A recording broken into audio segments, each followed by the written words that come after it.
একজন বেশ্যা মহিলা একটি কুকুরকে পানি পান করানোর কারণে জাহান্নামের আগুন থেকে মুক্তি পেয়েছে। এই হাদিসটা আমরা সকলেই জানি, কম বেশি সকলেই শুনেছি। এই হাদিস বুখারী, মুসলিম, আবু দাউদ, তিরমিজি, ইবনে মাজাহ সহ সিয়া সিত্তার সব কিতাবে এই হাদিসটি বর্ণিত হয়েছে। বুখারী শরীফের 3467 নম্বর হাদিস, 3467 3467 নম্বর হাদিস। হযরত আবু হুরায়রা রাদিয়াল্লাহু তাআলা আনহু থেকে বর্ণিত, তিনি বলেন, বাইনামা কালবুন ইতিফু বিরাকিয়াতিন কানা ইয়াকতুলুহুল আতশু। অধিক পিপাসার কারণে একটি কুকুর মারা যাবে এমন অবস্থা। পানি পান করার জন্য কুকুরটা একটি কূপের চারপাশে ঘোরাঘুরি করছে। ইযরাআতহু বাগিয়ুন মিন বাগায়া বানি ইসরাঈল। দূর থেকে ওই দৃশ্য বানি ইসরাঈলের একজন বেবিচারিণী নারী ওই দৃশ্য দেখেছে। একটি কুকুর পিপাসার কারণে মারা যাবে, জিহ্বা বের হয়ে গেল, পানি পান করার জন্য কূপের চতুর্দিকে ঘোরাঘুরি করছে। এই দৃশ্যটা ইযরাআতহু বাগিয়ুন মিন বাগায়া বানি ইসরাঈল, বানি ইসরাঈলের একজন বেবিচারিণী নারী অনেক দূর থেকে ওই দৃশ্যটা দেখেছে। ওই বেবিচারিণী নারী কূপের কাছে আসলো, ফানাসাআত মুকাহা ফাসাকাতহু। এসে নিজের কাপড়ের আঁচল অথবা মুজা খুলে কূপের মধ্যে দিল। দেওয়ার পর পানি উত্তোলন করে ওই কাপড়ের মধ্যে যে পানি লেগে আসলো অথবা মুজার মধ্যে যে পানি লেগে আসলো, ওই পানিটা ফাসাকাতহু, ওই পিপাসার্ত কুকুরকে পান করালো। আল্লাহ পাক রব্বুল আলামিনের কাছে ওই আমলটার মধ্যে এত পরিমাণে ইখলাস ছিল, আমলটা করার কারণে আল্লাহ ওই বেবিচারিণী নারীর জীবনের সমস্ত গুনাহ খাতা আল্লাহ মাফ করে দিলেন। সুবহানাল্লাহ। আল্লাহর নবী বলেন, ফাগুফিরা লাহা বিহি। আল্লাহ ওই বান্দি, ওই বেবিচারিণী, ওই মহিলার সমস্ত গুনাহ খাতা আল্লাহ মাফ করে দিলেন।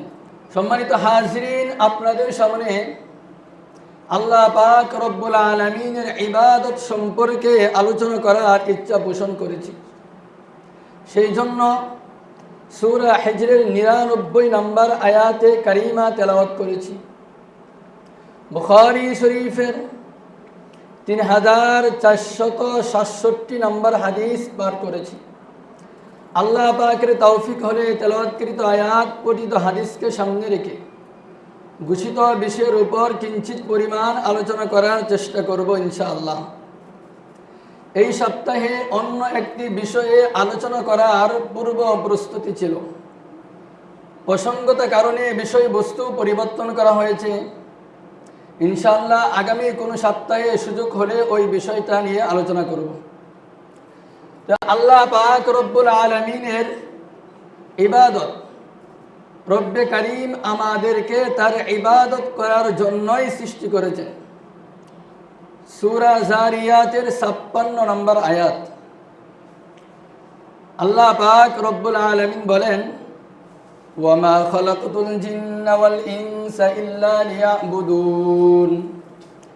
আল্লাহ পাক রব্বুল আলামিন মানব জাতি এবং জিন জাতিকে শুধুমাত্র কেবলমাত্র একমাত্র রব্বে কারীমের ইবাদত করার জন্য, বন্দেগী করার জন্য সৃষ্টি করেছেন। আমি আর আপনি কেন রব্বে কারীমের ইবাদত করব?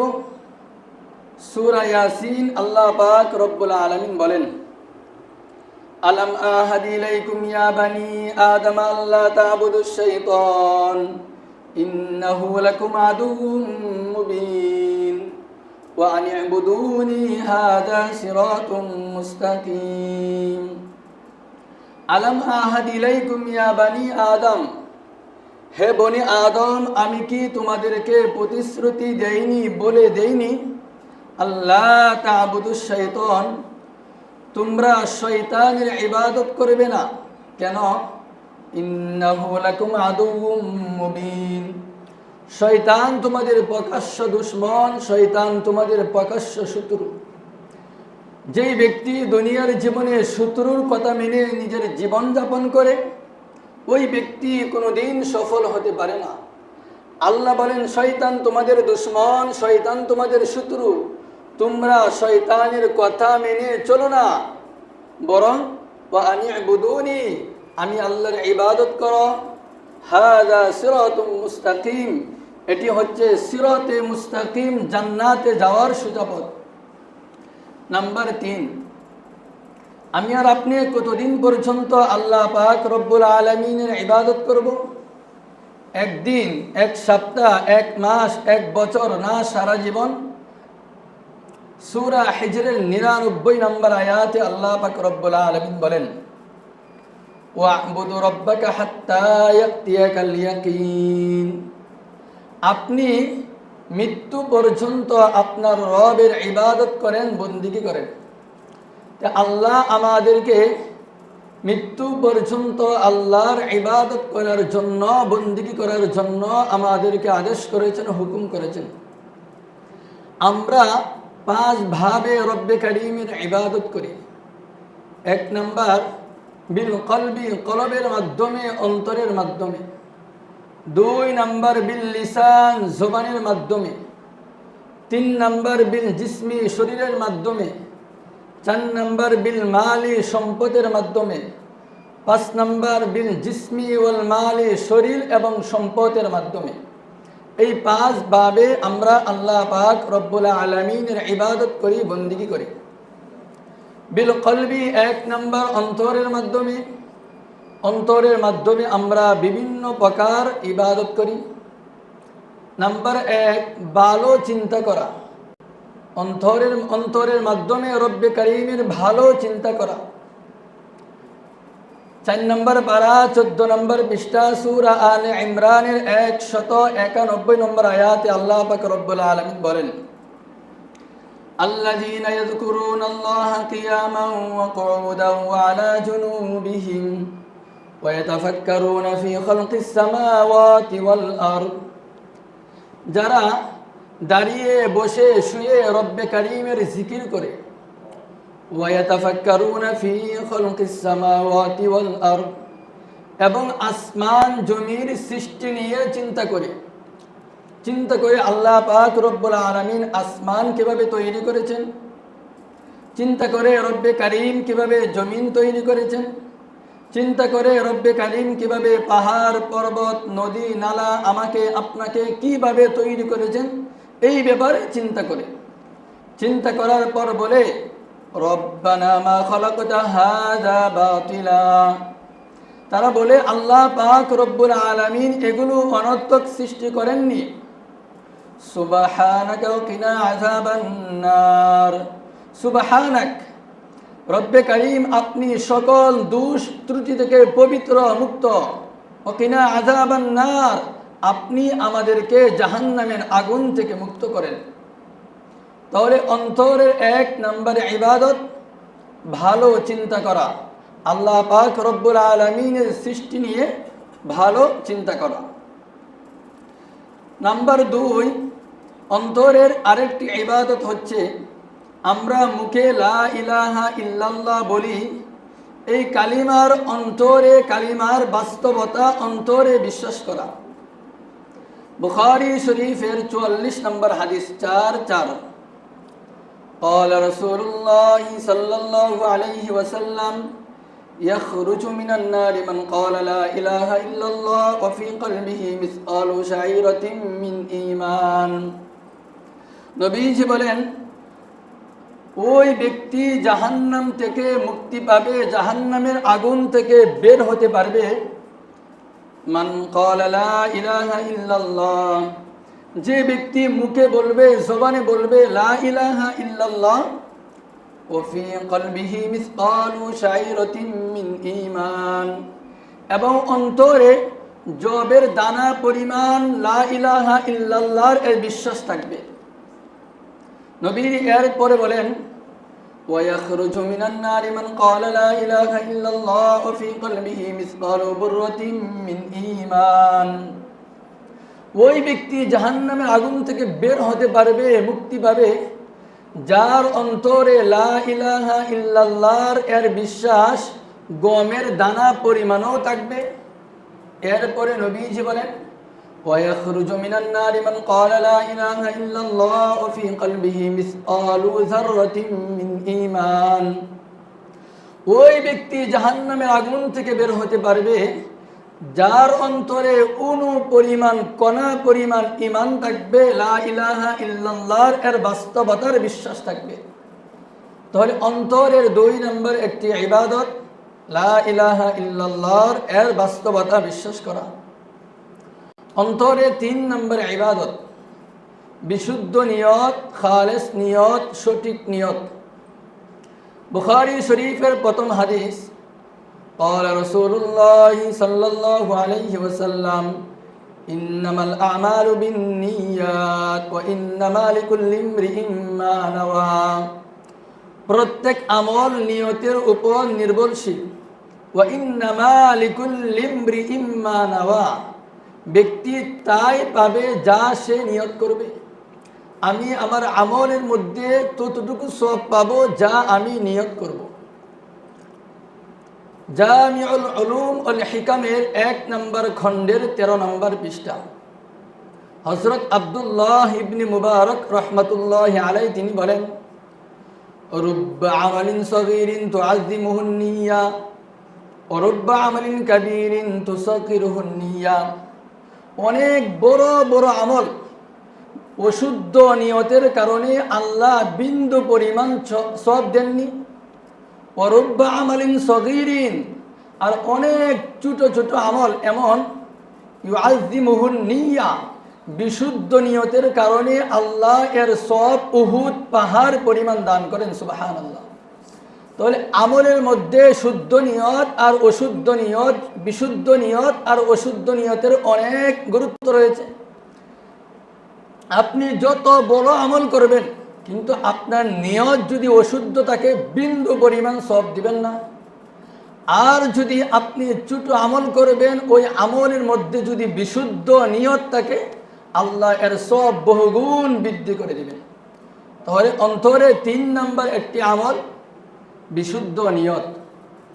অন্তরের 4 নম্বর একটি আমল খালেস, ইখলাসের সাথে রব্বে কারীমের ইবাদত করা।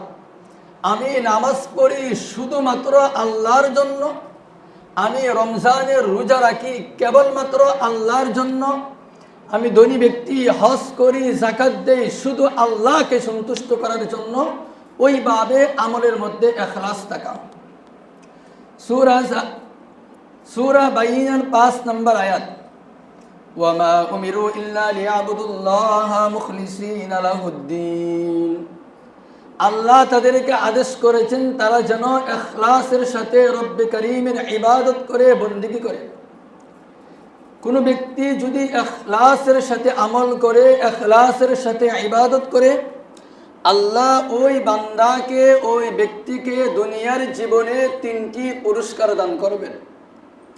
আমি যদি নামাজ পড়ি শুধুমাত্র আল্লাহকে সন্তুষ্ট করার জন্য ইখলাস থাকে, আমি যদি রমজানের রোজা রাখি শুধুমাত্র আল্লাহকে সন্তুষ্ট করার জন্য ইখলাস থাকে, হজ করি, যাকাত দেই, দান সদকা করি, আমার সব আমলে আল্লাহকে সন্তুষ্ট করার জন্যই করি, এই বিষয়টা থাকে, তবে আল্লাহ আমাকে আপনাকে 3টি পুরস্কার দেবেন। নাম্বার 1 নাসাই শরীফের 3140 নম্বর হাদিস 3140 قال رسول الله صلى الله عليه وسلم إن الله لا يقبل من العمل إلا ما كان له خالصا وابتغي به وجهه আল্লাহ বান্দার ওই আমলটা কবুল করেন যে আমলটা বান্দা আল্লাহর জন্যই করে এবং আল্লাহর সন্তুষ্টির জন্য করে, আল্লাহ বান্দার ওই আমলটা কবুল করেন। তো ইখলাসের সাথে আমল করার 1 নম্বর ফায়দা, আমার আপনার আমল আল্লাহর দরবারে কবুল হবে। আল্লাহর নবী গ্যারান্টি দিয়েছেন, নাসাই শরীফের 3140 নম্বর হাদিস। নাম্বার 2 ইখলাসের 2 নম্বর ফায়দা, আমি আর আপনি ইখলাসের সাথে যে আমলটা করব আল্লাহ ওই আমলটা কবুল করবেন, আল্লাহর দরবারে ওই আমলটা গ্রহণযোগ্য হবে, গৃহীত হবে। বুখারী শরীফের 56 নম্বর হাদিস, 5, 6, 56 নম্বর হাদিস। قال رسول الله صلى الله عليه وسلم إنك لن تنفق نفقة في سبيل الله وابتغي بها وجه الله। আপনি ইখলাসের সাথে আল্লাহর রাস্তায় যা দান করবেন, ওয়াবতাগি বিহা ওয়াজহাল্লাহ, এবং দান করেছেন আল্লাহর সন্তুষ্টির জন্য, নামাজ পড়েছেন আল্লাহর সন্তুষ্টির জন্য, তাহলে ইল্লা উজরিতা আলাইহা, ওই আমলের বিপরীতে আল্লাহ আপনাকে সওয়াব দান করবেন, নেকি দান করবেন। আপনার আমলের মধ্যে যদি ইখলাস থাকে তো আল্লাহর নবী বলেন আমার আমল, আপনার আমলের কারণে আল্লাহ আমাকে আপনাকে নেকি দিবেন।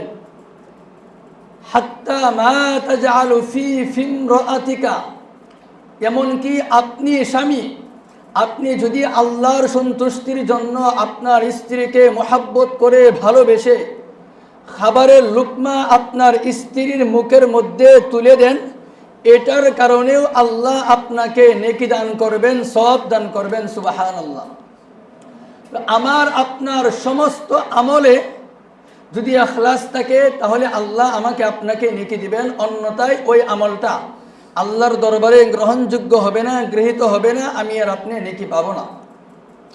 ইখলাসের 3 নম্বর ফায়দা, প্রসিদ্ধ হাদিস আমরা সকলেই জানি।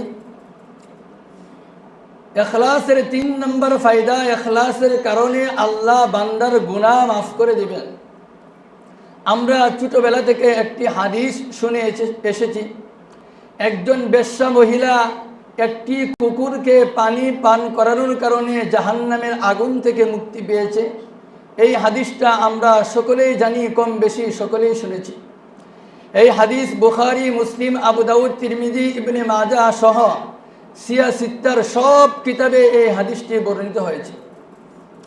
বুখারী শরীফের 3467 নম্বর হাদিস, 3, 4, 6, 7, 3467 নম্বর হাদিস। হযরত আবু হুরায়রা রাদিয়াল্লাহু তাআলা আনহু থেকে বর্ণিত, তিনি বলেন বাইনামা কালবুন ইতিফু বিরাকিয়াতিন কানা ইয়াকতুলুহুল আতুশু, অধিক পিপাসার কারণে একটি কুকুর মারা যাবে এমন অবস্থা, পানি পান করার জন্য কুকুরটা একটি কূপের চারপাশে ঘোরাঘুরি করছে। ইযরাআতহু বাগিয়ুন মিন বাগায়া বানি ইসরাঈল, দূর থেকে ওই দৃশ্য বানি ইসরাঈলের একজন বেবিচারিণী নারী ওই দৃশ্য দেখেছে। একটি কুকুর পিপাসার কারণে মারা যাবে, জিহ্বা বের হয়ে গেল, পানি পান করার জন্য কূপের চতুর্দিকে ঘোরাঘুরি করছে। এই দৃশ্যটা ইযরাআতহু বাগিয়ুন মিন বাগায়া বানি ইসরাঈল, বানি ইসরাঈলের একজন বেবিচারিণী নারী অনেক দূর থেকে ওই দৃশ্যটা দেখেছে। ওই বেবিচারিণী নারী কূপের কাছে আসলো, ফানাসাআত মুকাহা ফাসাকাতহু, এসে নিজের কাপড়ের আঁচল অথবা মুজা খুলে কূপের মধ্যে দিল। দেওয়ার পর পানি উত্তোলন করে ওই কাপড়ের মধ্যে যে পানি লেগে আসলো অথবা মুজার মধ্যে যে পানি লেগে আসলো, ওই পানিটা ফাসাকাতহু, ওই পিপাসার্ত কুকুরকে পান করালো। আল্লাহ পাক রব্বুল আলামিনের কাছে ওই আমলটার মধ্যে এত পরিমাণে ইখলাস ছিল, আমলটা করার কারণে আল্লাহ ওই বেবিচারিণী নারীর জীবনের সমস্ত গুনাহ খাতা আল্লাহ মাফ করে দিলেন। সুবহানাল্লাহ।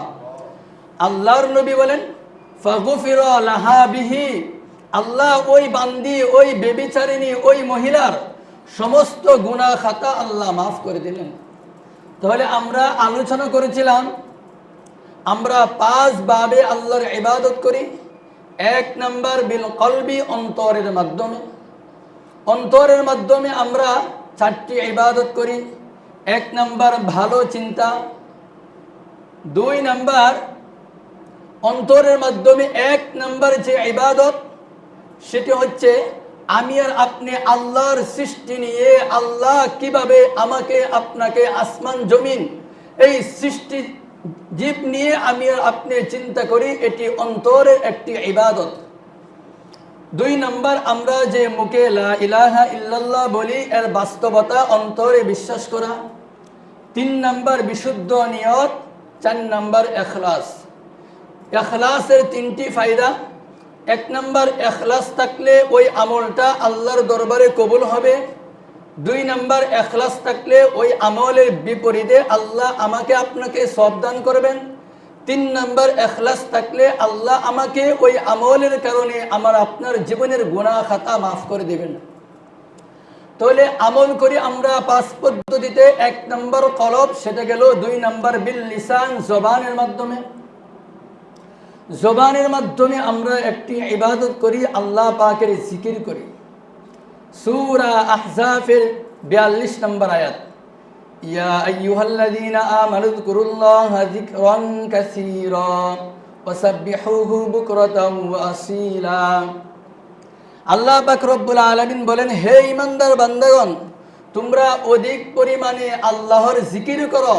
ওয়াসাব্বিহুহু বুকরাতাও ওয়া আসীলা, এবং সকাল বিকাল সকাল সন্ধ্যা আল্লাহ পাক রব্বুল আলামিনের তাসবিহ পাঠ করো। কোন ব্যক্তি যদি আল্লাহ পাক রব্বুল আলামিনের ইবাদতের মাধ্যমে অন্যতম একটি ইবাদত জিকির করে, সে যখন যে অবস্থায় পৃথিবীর যে জায়গায় আল্লাহকে স্মরণ করবে, আল্লাহকে স্মরণ করার সাথে সাথে স্বয়ং আল্লাহ ওই বান্দাকে স্মরণ করে। সুবহানাল্লাহ। আল্লাহ বলেন, ফাযকুরুনি আযকুরকুম, তোমরা আমি আল্লাহকে স্মরণ করো, আযকুরকুম, আমি আল্লাহও তোমাদেরকে স্মরণ করি। তো আমি আর আপনি পৃথিবীর যেই প্রান্তে যেই সময়ে যে কোনো অবস্থাতে যদি আল্লাহকে স্মরণ করি, তখন আল্লাহ পাক রব্বুল আলামিন আমাকে আপনাকে স্মরণ করেন। একজন সাহাবী নবীজির কাছে এসে বলল, ইয়া রাসূলুল্লাহ, ইন্না শারাইআল ইসলামি ক্বাদ কাসরাত আলাইয়া। নবী, আমি নতুন মুসলমান হয়েছি, ইসলামের এত বিধিবিধান তো আমার মনে থাকে না, মনে থাকলেও আমার ঈমান দুর্বল, আমল করতে পারি না।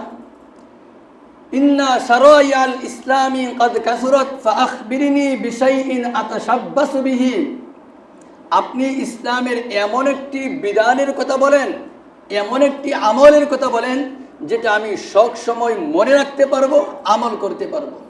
তখন নবীজি বললেন, লা ইয়াজালু লিসানিকা রাতবাম মিন যিকরিল্লাহ, তুমি সর্বদা আল্লাহর জিকিরের মাধ্যমে তোমার জিহ্বাকে তরুতাজা রাখো, তথা সর্বদা তুমি আল্লাহ পাক রব্বুল আলামিনের জিকির করো।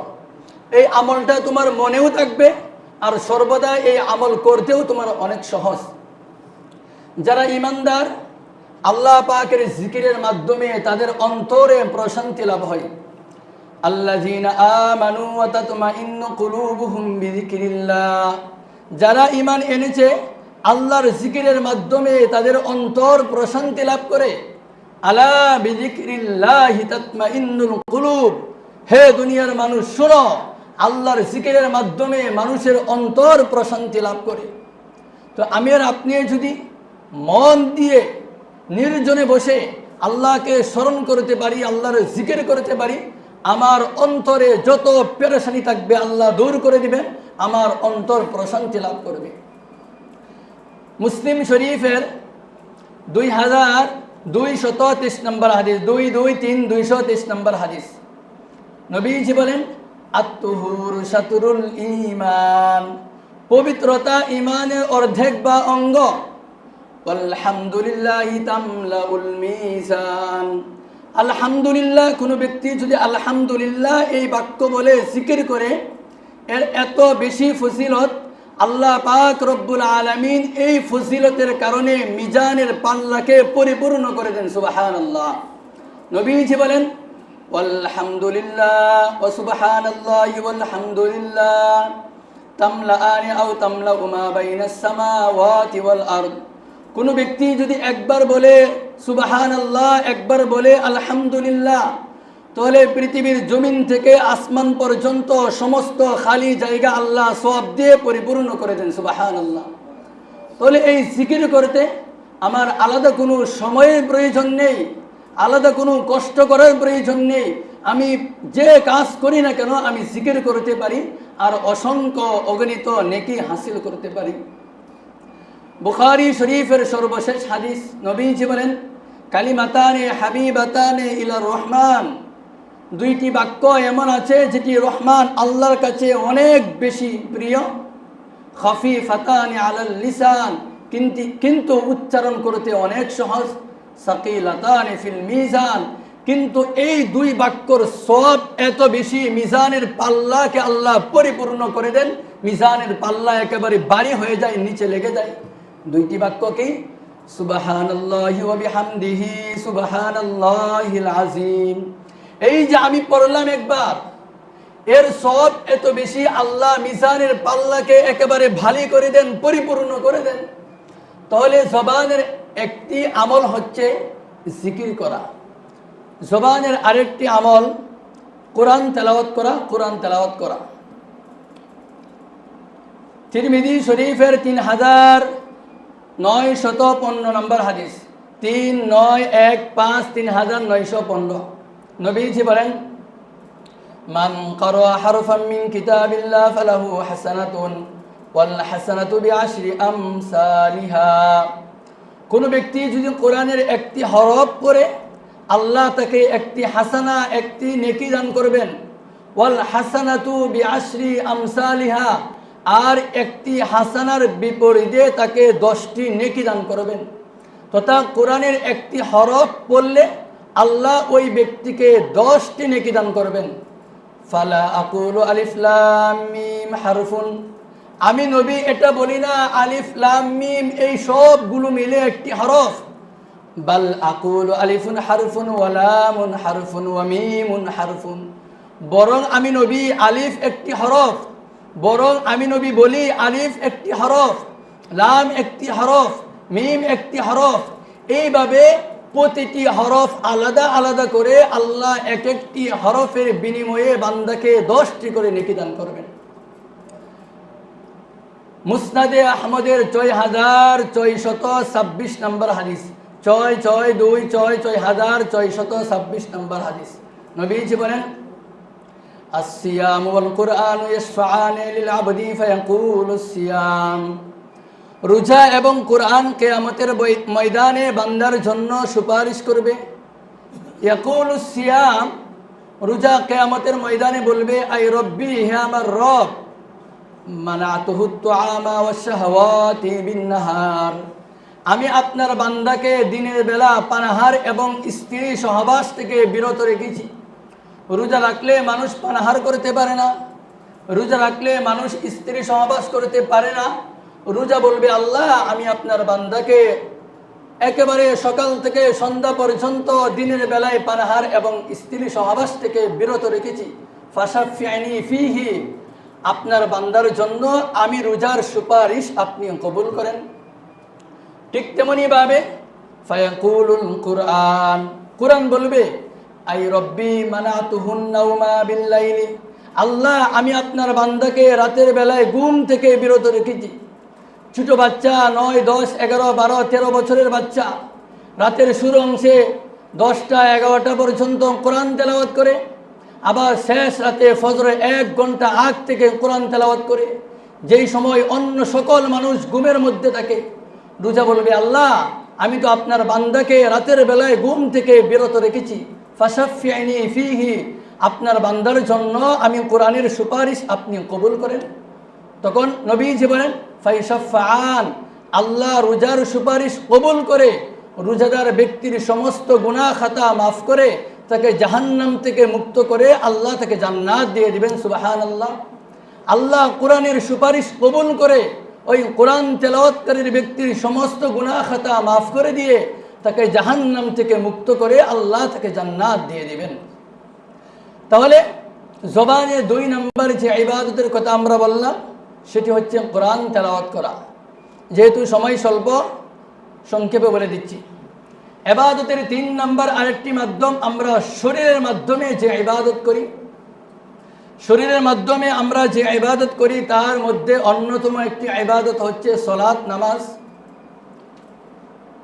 বুখারী শরীফের 228 নম্বর হাদিস, বুখারী শরীফের 528 নম্বর হাদিস, 528, 528, নবীজি বলেন, আরাআইতুম লাউ আন্না নাহরান বিবাবি আহাদিকুম ওয়া ইয়াগসিলু ফীহি কুল্লা ইয়াউমিন খামসান হাল ইয়াবকা মিন দারনিহি শাইউন ক্বালু লা ইয়াবকা মিন দারনিহি শাইউন ক্বালা মিসলু সালাওয়াতিল খামসি ইয়ামহুল্লাহু বিহিন্নাল খাতায়া। তোমরা মনে করো তোমাদের কারো গয়ের সামনে একটি নদী, যে নদীর পানি পবিত্র, স্বচ্ছ এবং পরিষ্কার। ওয়ায়াগসিলু ফীহি কুল্লা ইয়াউমিন খামসান, এবং কোনো ব্যক্তি ওই পবিত্র, স্বচ্ছ, পরিষ্কার পানিতে প্রতিদিন 5 বার গোসল করে, তারপরেও কি তার শরীরের মধ্যে কোনো ময়লা বাকি থাকতে পারে? ক্বালু লা ইয়াবকা মিন দারনিহি শাইউন।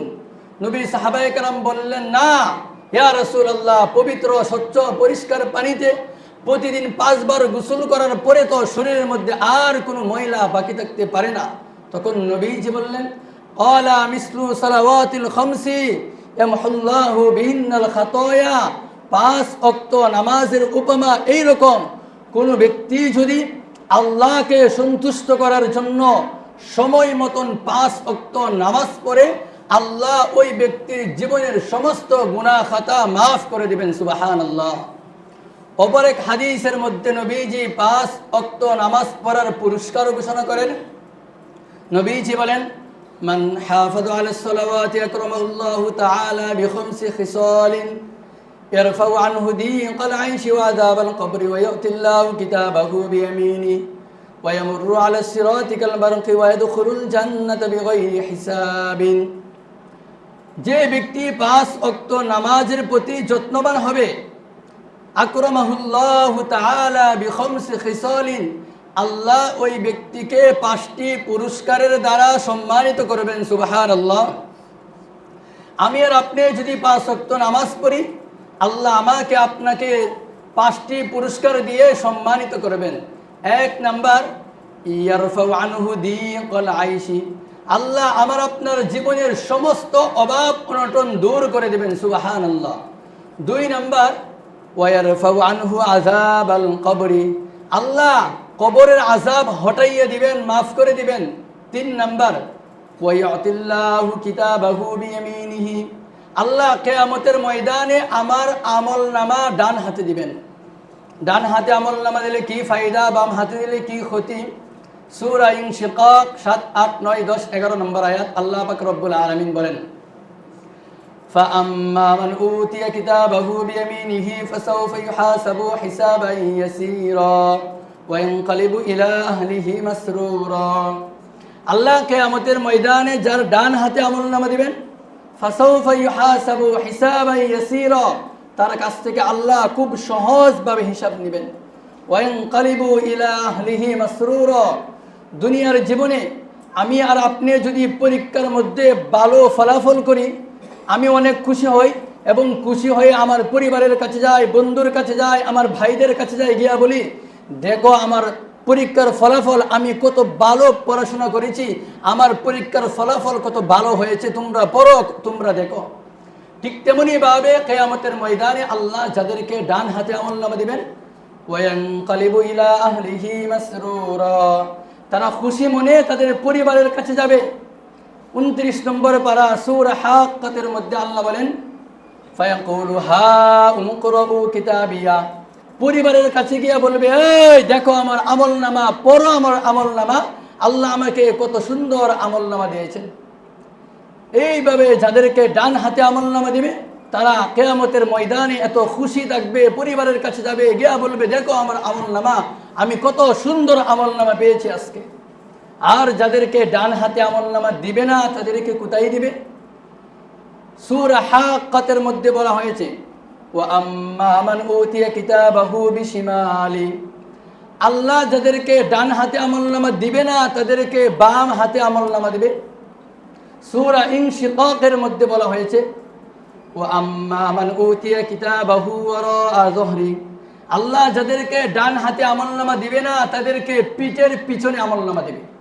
তাহলে 2 আয়াতের মধ্যে সাংঘর্ষিক পাওয়া গেল। এক আয়াতের মধ্যে পিঠের পিছনে, আরেক আয়াতের মধ্যে বাম হাতে। মুফাসসিরিনে কেরাম বলেন, কোনো সাংঘর্ষিক নাই। দুনিয়ার জীবনে যারা নামাজ পড়বে না, কিয়ামতের ময়দানে আল্লাহ ওই বান্দার বুক ছিদ্র করবেন, বুক ছিদ্র করে তার বাম হাতটা বুকের ভিতর ঢুকাবেন, তারপরে তার পিঠ ছিদ্র করবেন, তারপরে ওই পিঠের পিছন দিক থেকে বাম হাতটা বের করবেন। এভাবে বুক এবং পিঠ ছিদ্র করে বাম হাত ঢুকিয়ে পিঠের পিছনে বের করবেন, তারপরে পিঠের পিছনে বাম হাতে আমলনামা দিবেন। সূরা হাক্কাতের বাম হাতে আমলনামা দেওয়া, এই বিষয়টাও পাওয়া গেল, বাম হাতে আমলনামা আছে। সূরা ইনশিকাকের মধ্যে বলা হয়েছে পিঠের পিছনে আমলনামা দিবে, এটাও পাওয়া গেল, পিঠের পিছনে আমলনামা দিয়েছি। এইভাবে আল্লাহ যাদেরকে পিঠের পিছনে বাম হাতে আমলনামা দিবে, তারা বলবে, ফেরেশতা কিভাবে আমলনামা দিয়েছো, আমি তো দেখতে পাই না, কেন মানুষ পিঠের পিছনে কি তা দেখতে পারে না? তখন আল্লাহর হুকুমে ফেরেশতাকে আল্লাহ বলবে, হে আমার ফেরেশতা, এই বেনামাজির গার মটকিয়ে তাকে পিছন দিক থেকে ফিরিয়ে দাও। তখন ওই বেনামাজির গার মটকিয়ে আল্লাহ পিছন দিক থেকে ফিরিয়ে দিবে। তখন আমলনামা দেখার সঙ্গে সঙ্গে তার শরীরের মধ্যে ভূমিকম্প তৈরি হয়ে যাবে, কাঁপনির কম্পন তৈরি হয়ে যাবে। 15 নম্বর পারা 18 নম্বর পৃষ্ঠা সূরা কাহফের 49 নম্বর আয়াত। ووضع الكتاب فترى المجرمين مشفقين مما فيه ويقولون يا ويلتنا ما لهذا الكتاب لا يغادر صغيرة ولا كبيرة إلا أحصاها। অপরাধীদেরকে যখন আমলনামা দেওয়া হবে, নবী আপনি তাদেরকে দেখতে পাবেন মুশফিকিনা মিম্মা ফিহি, আমলনামা পেয়ে তাদের শরীরের মধ্যে কম্পন তৈরি হয়ে যাবে। সে বলবে, ইয়াকুলুনা ইয়া ওয়াইলাতানা মা লি হাযাল কিতাব, এটা কেমন আমলনামা, লা ইগাদিরু সগীরাতাও ওয়ালা কাবীরাতান ইল্লা আহসাহা, যে আমলনামার মধ্যে আমার জীবনের ছোট থেকে ছোট, বড় থেকে বড় সব পাপ এখানে উল্লেখ করা আছে, এটা কেমন আমলনামা? তখন সে বলতে থাকবে, ইয়া লাইতানি লাম উতা কিতাবিয়া ওয়া লাম আদরি মা হিসাবিয়া। সে বলতে থাকবে, আজকে যদি আমাকে আমলনামা দেওয়া না হতো, ওয়ালাম আদরি মা হিসাবিয়া, আজকে যদি আমি আমার হিসাব আমলনামা না দেখতাম, না শুনতাম, ইয়া লাইতানা লাম উতা কিতাবিয়া, আমার মৃত্যুই যদি আমার সব শেষ হয়ে যেত, হালাকা আন্নি সুলতানিয়া মা আগনা আন্নি মালিয়া, আমার জীবনের এই সহায় সম্পত্তি আমার কোনো কাজে আসে না, উপকারে আসে না, হালাকা আন্নি সুলতানিয়া, আমার জীবনের সমস্ত ক্ষমতা আজকে শেষ, আমার কোনো উপকারে আসে না। তখন আল্লাহ পাকের পক্ষ থেকে আদেশ করা হবে, খুযুহু ফাগুল্লু সুম্মাল জাহিমা সাল্লু সুম্মা ফি সিলসিলাতিন যারউহা ৭০ যিরাআন ফাসলুকু। আগুনের তৈরি ৭০ গজ লম্বা শিকল দিয়ে ওই বেনমাজি হাতের মধ্যে, পায়ের মধ্যে, গলার মধ্যে বেরি পরিয়ে জাহান্নামের মধ্যে নিক্ষেপ করে দাও, নাউযুবিল্লাহ। তাহলে যারা নামাজ না পড়বে তাদের জন্য এই শাস্তি, যারা নামাজ পড়বে তাদের জন্য 3 নম্বর পুরস্কার, ওয়ায়াতিল্লাহু কিতাবাহু বিয়ামিনি, আল্লাহ তাদেরকে ডান হাতে আমলনামা দিবেন। 4 নম্বর পুরস্কার, ওয়ায়ামুরু আলা সিরাতিকাল বারক, তারা পুনসিরাতের পুল বিজলিন নেই পার হয়ে যাবে। 5 নম্বর, ওয়ায়াদখুলুল জান্নাতা বিগাইরি হিসাবিন, আল্লাহ ওই সমস্ত নামাজি বান্দাদেরকে বিনা হিসাবে জান্নাত দান করবেন, সুবহানাল্লাহ। তাহলে শরীরের মাধ্যমে আমরা যে ইবাদত করি তার মধ্যে অন্যতম একটি ইবাদত হচ্ছে নামাজ পড়া, সালাত কায়েম করা। আর একটি ইবাদত রমজানের রোজা রাখা। বুখারী শরীফের 1901 নম্বর হাদিস, 1901 নম্বর হাদিস, নবীজি বলেন, হাদিসে কুদসি আল্লাহ পাক রব্বুল আলামিন বলেন, কুল্লু আমাল ইবনি আদম লাহু ইল্লা সিয়াম ফাইন্নাহু লি ওয়া আনা আজজি বিহি, বনি আদমের যত আমল আছে সব তার নিজের জন্য, ইল্লা সিয়াম, শুধুমাত্র রমজানের রোজা সিয়াম আমি আল্লাহর জন্য, ওয়া আনা আজজি বিহি, এর প্রতিদান স্বয়ং আমি আল্লাহ বান্দাকে দান করি।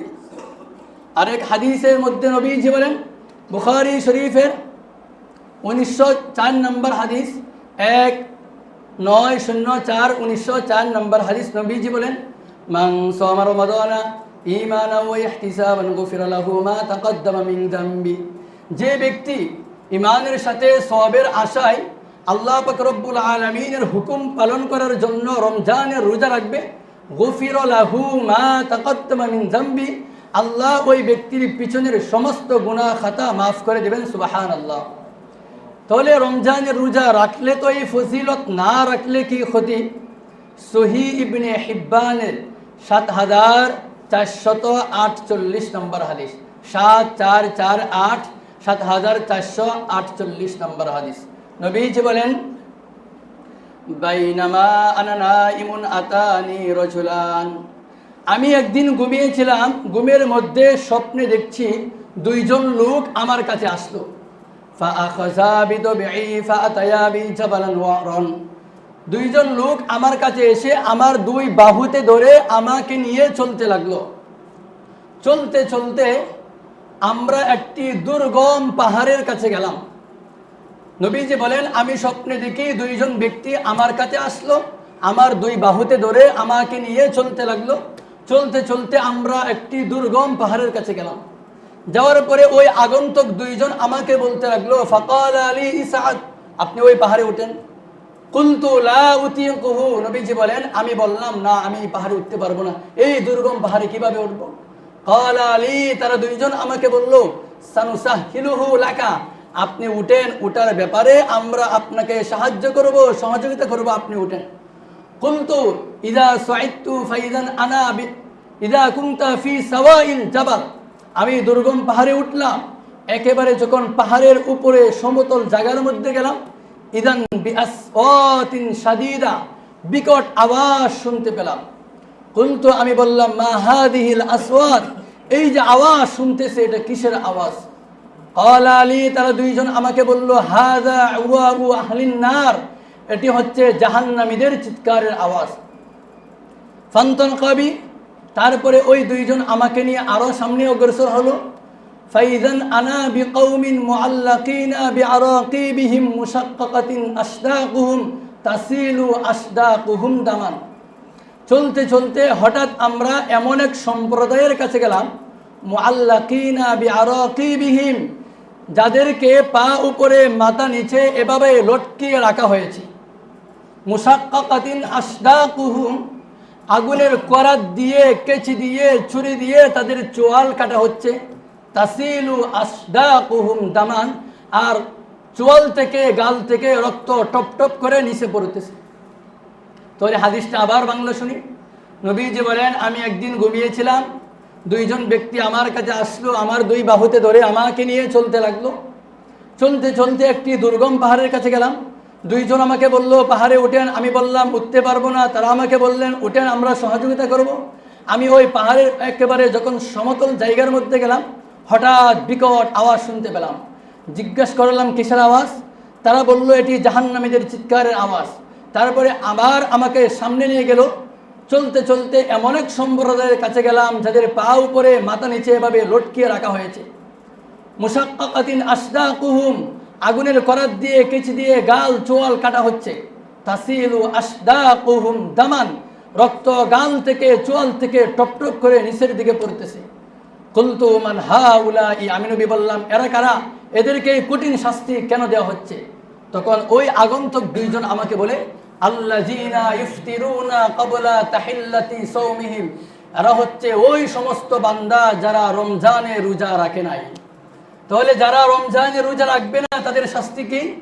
আল্লাহ পাক রব্বুল আলামিন তাদেরকে লটকিয়ে রাখবেন, পা উপরে মাথা নিচে, আগুনের করাত, কেচি, ছুরি দিয়ে চোয়াল কাটা হবে, গাল কাটা হবে, আর রক্ত টপ টপ করে নিচের দিকে পড়বে। অনন্ত অসীমকালের জন্য তারা এই শাস্তি ভোগ করবে। নাউযুবিল্লাহ। যেহেতু সময় শেষ, আলোচনা শেষ করে দিচ্ছি। তাহলে বলছিলাম, আমরা ইবাদতের মাধ্যমে, 5 মাধ্যমে আমরা ইবাদত করি। 1 নম্বর বিল কলবি, কলবের মাধ্যমে। 2 নম্বর বিল লিসান, জবানের মাধ্যমে। 3 নম্বর বিল জিসমি, শরীরের মাধ্যমে। 4 নম্বর বিল মালি, 5 নম্বর বিল জিসমি ওয়াল মালি। 4 নম্বর শুধু সম্পদের মাধ্যমে, 5 নম্বর শরীর এবং সম্পদের মাধ্যমে। এই দুইটা বিষয়ে আজকে আলোচনা করা গেল না। ইনশাআল্লাহ যদি আগামী সপ্তাহে সুযোগ হয় তাহলে আলোচনা করব।